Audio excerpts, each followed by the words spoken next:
Hello. So we're now going into the next vlog. Before I start the video, I just want to show off kind of where I am. This is the South African jungle. Not really, it's still civilized, but have a look at this. I'm on a drift track. We're in a test facility for vehicles because we're doing drone stuff. But I'm not doing anything right now, so I thought I would film a video. So this video is going to be about the time that I stole a stop sign. Stick around till the end because this story is that story. Not only did I steal a stop sign, I stole a second sign afterwards, and I regretted both of them immediately. Well, the stop sign maybe not, but let's talk about the stop sign. So what happened was, one day I went to do some shopping in the morning. After stopping at my shops, I decided I wanted the day off. So there was a party in the evening, and I was unsure if I was going to go to it or not, but that's irrelevant. That comes up later in the story. That's why I'm mentioning it now. So I woke up in the morning, I went for my shopping, and I was like, today I feel like stealing a stop sign. Not really. It was kind of on my mind for a couple of the days that had gone by. For some reason, I was just in the mood to steal a stop sign because it was something that I'd never done before, and I decided I wanted to do it because I'd have a story to tell and a stop sign to show off. So I did it. What ended up happening was I drove past the street where the stop sign, so it's South Africa, and South Africa is very good at having things be there but not actually being used. So what I mean by that, as example by this, is there was a stop sign where a stop sign should be, except it was just lying on the floor.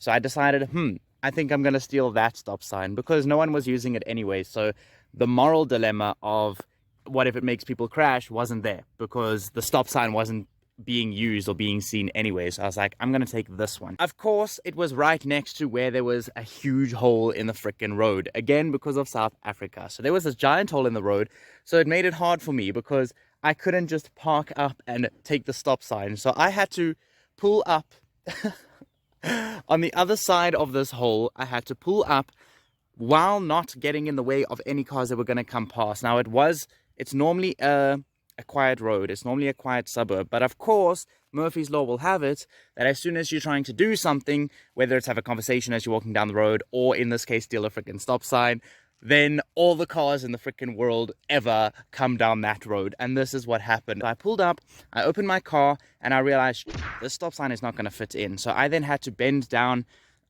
chairs and stuff to prep for it, and I went to grab the stop sign, and when I picked it up, this thing was way heavier than what I was thinking. I was thinking, it's just a stop sign, just la-di-da, but no, I had to lug this thing. So I was holding that, and then I was like, ugh. And then at one point I was scraping it across because I was trying to get past the hole, and then a car went by and I dropped the stop sign and I was and then they drove on and I continued doing this, and then another car came in, and then finally all the cars had ceased. So I was like, cool, I'm gonna start again. So I then started chugging this thing along, dragging it along, and then I was gonna put it in the car. I tried to fit it in the car, it was not getting in there, and I was like, why not? So then I went to the front of my car and I saw that it was actually smashing into the front window, which means it had already not even fit in my car, and it was already taking up the full space of my car. So what I then ended up having to do, and at this point, as I was trying to fit this thing in, this is when a car pulls up and not only stops, but they open their door and they ask me, are you okay? Do you need help? And I'm like, yes, ma'am, I'm fine. Thanks very much for asking. I'm trying to yes, ma'am, I'm okay. Thank you very much. We had a little bit of a conversation. Whether she noticed or not, it doesn't matter. I don't think she cared. So she then drove on. There's just juicier points of the story coming up. So she drove on. I then lugged this thing in. I opened my side window, the passenger window. I opened up the back window, and I had this stop sign going through my car from the back window out to the front window in front. And at one point, this might have been the second sign actually, but I've got marks on my cubby hole on my dashboard, the marks and scrapings that my car has endured from the stealing of stop signs. Finally, I managed to fit it in. I've got it sticking out on both sides. I'm having to drive like kind of not where you would normally drive. I have to drive a little over the edge because I've got this stop sign sticking out of the side, and it's on a road where now it's a pedestrian road, a suburb road, so there's things happening on both sides, so I have to be careful of that. Plus, where I stole the stop sign was about half an hour's drive from my home, maybe 20 minutes, but with the stop sign and on the traffic that day, it was about half an hour, which then takes me to the next point, which is I had to go through traffic and stuff like that with the stop sign in my car. And I was just like driving, jamming my music. I was like, well, people are going to stare anyways. I might as well, you know, not worry about making a scene. So I did what I normally do, and I put my windows down so I can have that nice blow of air as I drive, and I put my music on blast because that's how I like to drive. The only difference was that I was just this guy chilling in his car blasting his music, except this time I had a giant freaking stop sign running through my car. So if people didn't stare before, they definitely stared this time. And then I had to go through traffic and stuff like that. I even drove past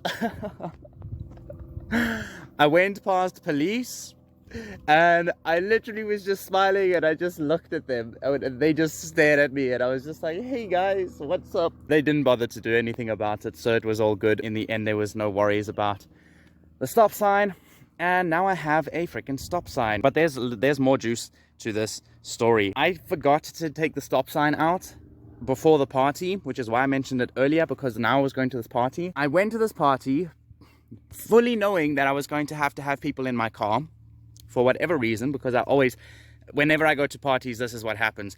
I end up doing something with my car because I like my car and people like to jam with me in the car. So we go and we do something with the car. It's me and a bunch of people that this is what we tend to do. So we squish each other into the car. Luckily I'm driving, so I never have to get squished. And we go on a little adventure, and then we make our way back to the party. So this time, our excuse for the adventure was that they were swimming at this party and we didn't have our costumes. Meanwhile, everyone else was in their underwear. We decided, hey, this gives us the excuse. Let's go and get our costumes. And we were going to drive through the city at night and look at all the beautiful skylights, because our city here is really, really, really beautiful. One of these vlogs, if I'm driving or something, or even if not, I'll see if I can get to a rooftop in the evening and just film, because the idea with these vlogs, one of the things I want to do with them is to have interesting stuff going on, interesting scenery, because South Africa is full of interesting scenery. But that's besides the point. That's just a heads up for what this channel is all about. So we decided we were going to go and make our way. Of course we had to then decide, well, what are we going to do with the stop sign? So we then pulled the stop sign out. Oh, this is why I have the marks in the front, because we pulled the stop sign out, put it in put it in the chick's who party it was at her house. We put it in her garden, all climbed into the car, went for our excursion, came back, and then at the end of the night I left the stop sign there. So not only did I drive from where I picked the stop sign up back to my place, which was approximately half an hour away, then to this chick's place, which is about 15 minutes, I'd say. Without the stop sign, we then did the other driving. But then I left the stop sign at her place. So the next morning, I had to then drive back, pick the stop sign up, try and put it in again. And then I had to drive back home again. So it was almost an hour's worth of driving with a freaking stop sign in the car, when really all I could have done is just look for a stop sign that's 2 minutes nearby my home. For some reason, I didn't do that. Whatever, it is what it is. That just made for a more interesting story. That is the time I stole a stop sign. I'll mention the time I stole something else later on, because that's got a little bit extra juice to it. But I hope you enjoyed the story, and I hope you enjoyed the video. I know it's still a little bit messy of a recording. I have to get used to the vlogs. I've been procrastinating because I'm like, I don't know how to do this. I don't know what's the best way to do this. And I've decided, just do it. Let's see what happens. And we can work on what improvements can happen as we release the content on the channel. Stick around for more stories. Thank you for subscribing, liking, leaving a comment. Tell me about the time you stole a stop sign. Tell me about the time you crashed into a stop sign. Whatever it is, tell me about it in the comments. I want to know. It's a fun time to share stories like this. And I will see you in the next video.